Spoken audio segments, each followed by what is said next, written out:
Friends, welcome back to my channel. இன்றைக்கி நம்ம என்ன பார்க்க போகிறோம் அப்படின்னா, ஒரு செமையான வெரைட்டி ரைஸ், அதாங்க சோயா சாதம். வாங்க எப்படி ரெடி பண்ணலான்னு பார்க்கலாம். முதல்ல அதுக்கு தேவையான பொருட்கள் என்னென்ன பார்த்துக்கோங்க. ஃபஸ்ட்டு ஒரு பாத்திரத்தில் தண்ணியை கொதிக்க வச்சுக்கலாம். கொதிக்கிற தண்ணியில் 1 கப் அளவுக்கு சோயாபீன்ஸ் சேர்த்துக்கலாம். இதை மீல் மேக்கர்னு சொல்லலாம். குட்டி குட்டி மீல் மேக்கர் நான் எடுத்துருக்கிறேன். நீங்கள் பெரிய மீல் மேக்கர் இருந்தாலும் எடுத்துக்கலாம். இதை கொதிக்கிற தண்ணியில் ஒரு 5 நிமிஷம் வேக விட்டு இந்த மாதிரி வெளியே எடுத்துடலாம். தண்ணியெல்லாம் உறிஞ்சி இந்த சோயா நல்லா வெந்து வந்திருக்கும். இப்போ இதை இப்படியே புழிஞ்சோம்னா கை சுற்றும். அதனால் குளிர்ந்த தண்ணியை ஊற்றி இதை கூழ்படுத்தி அதுக்கப்புறம் இந்த சோயாவில் இருக்கிற தண்ணியெல்லாம் நல்லா புழிஞ்சி எடுத்துடலாம்.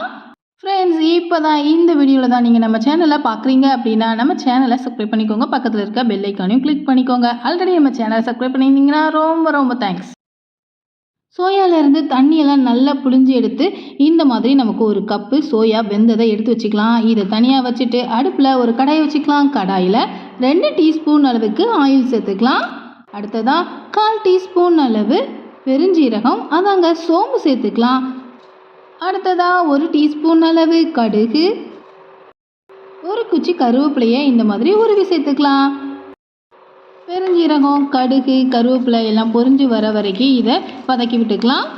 கடுகு நல்லா வெடிக்க ஆரம்பிச்சதுக்கப்புறமா ஒரு பெரிய வெங்காயம், அதை இந்த மாதிரி நீளமாகவும் கட் பண்ணிக்கலாம், இல்லை பொடி பொடியாகவும் கட் பண்ணி சேர்த்துக்கலாம். அடுத்ததாக 1 பச்சை மிளகாய், அதையும் கிள்ளி போட்டுக்கலாம். இப்போது வெங்காயத்தை நல்லா வதக்கி எடுத்துக்கலாம். வெங்காயத்தோட கலர் பாருங்கள், இந்த மாதிரி மாறுத வரைக்கும் வதக்குனதுக்கப்புறமா 5-6 பூண்டை இந்த மாதிரி குட்டி குட்டியாக கட் பண்ணிக்கோங்க. நறுக்கிய பூண்டு 1 டீஸ்பூன் அளவு சேர்த்துட்டு பொடி பொடியாக கட் பண்ணி வச்சுருக்கிற இஞ்சி 1 டீஸ்பூன் அளவு சேர்த்துக்கலாம். இஞ்சியையும் பூண்டையும் கட் பண்ணி சேர்க்கறதுக்கு பதிலாக இஞ்சி பூண்டு பேஸ்ட் உங்கள்கிட்ட இருந்துச்சுன்னா அதை கூட நீங்கள் 1 டேபிள் ஸ்பூன் அளவு டைரெக்டாக சேர்த்துடலாம். அடுத்ததாக ஒரே ஒரு தக்காளியையும் இந்த மாதிரி குட்டி குட்டியாக கட் பண்ணி சேர்த்துக்கலாம். இப்போது தக்காளி நல்லா மசீர அளவுக்கும் இஞ்சி பூண்டோட பச்சை வாசனை போகிற வரைக்கும் இதை இந்த மாதிரி நல்லா வதக்கி விட்டுட்டு அடுப்பை லோ ஃப்ளேமில் வச்சிடலாம். கொஞ்சமாக ஒரு 1/2 கப் அளவுக்கு தண்ணி சேர்த்துக்கலாம். அடுத்ததாக இதுக்கு தேவையான மசாலா சேர்த்துடலாம். 1/2 டீஸ்பூன் அளவு மிளகாய் தூள், 1/2 டீஸ்பூன் அளவு மஞ்சள் தூள், 1 டீஸ்பூன் அளவு கொத்தமல்லி தூள், 1 டீஸ்பூன் அளவு சிக்கன் மசாலா, இது ஆப்ஷனல் தான், 1/2 டீஸ்பூன் அளவு கரம் மசாலா, 1 டேபிள் ஸ்பூன் அளவு உப்பு, 1/4 டீஸ்பூன் அளவு பெருங்காயத்தூளையும் சேர்த்துட்டு இப்போ இது எல்லாத்தையும் நல்லா வதக்கி விட்டுக்கலாம். சிக்கன் மசாலா உங்கள்கிட்ட இருந்துச்சுன்னா ஆட் பண்ணிக்கோங்க, அது ஆப்ஷனல் தான், கண்டிப்பாக சேர்க்கணும்னு இல்லை.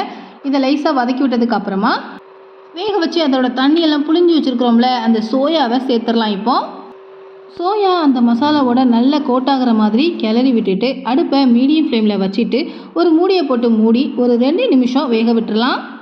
2 நிமிஷம் கழித்து ஓப்பன் பண்ணி பார்த்தீங்கன்னா சோயா அந்த மசாலாவோட சேர்த்து இன்னும் கொஞ்சம் நல்லா வெந்து வந்திருக்கும். சாதத்துக்கு பொரியல் வச்சு சாப்பிட்ற மாதிரி இதை அப்படியே நம்ம சாப்பிட்லாம், இல்லை சப்பாத்திக்கு இதை அப்படியே சைடிஷாக கூட வச்சுக்கலாம்.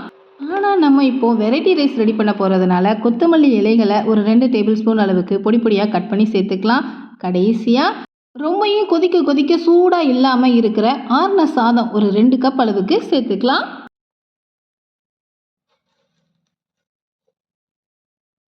சாதத்தை அந்த மசாலாவோடு சேர்த்து நல்லா கிளறி எடுத்தோம்னா சோயா சாதம் தயார். டெய்லி எப்போ பார்த்தாலும் சாம்பார், புளிக்குழம்பு, ரசம் இதை வைக்கிறதுக்கு பதிலாக ஏதாவது ஒரு வெரைட்டி ரைஸ் டிஃப்ரெண்ட்டாக சாப்பிட்ணும் அப்படின்னு நினச்சிங்கன்னா இந்த சோயா சாதத்தை ஒரு நாள் வீட்டில் செஞ்சு பாருங்கள். டேஸ்ட் எப்படி இருக்குன்னு கமெண்ட் செக்ஷனில் கமெண்ட் பண்ணுங்கள். இந்த சோயா சாதம் உங்களுக்கு பிடிச்சிருந்ததுன்னா இந்த வீடியோவுக்கு உங்களோட லைக்கை போடுங்க. மறக்காமல் உங்கள் ஃப்ரெண்ட்ஸ்க்கும் இந்த சோயா சாதத்தை ஷேர் பண்ணுங்கள். இது மாதிரியே டேஸ்டியான அதுவும் ஈஸியான ரெசிபிஸ் வேணும் அப்படின்னா நம்ம சேனலை சப்ஸ்கிரைப் பண்ணிக்கோங்க. பக்கத்தில் இருக்க பெல் ஐக்கானையும் கிளிக் பண்ணிக்கோங்க.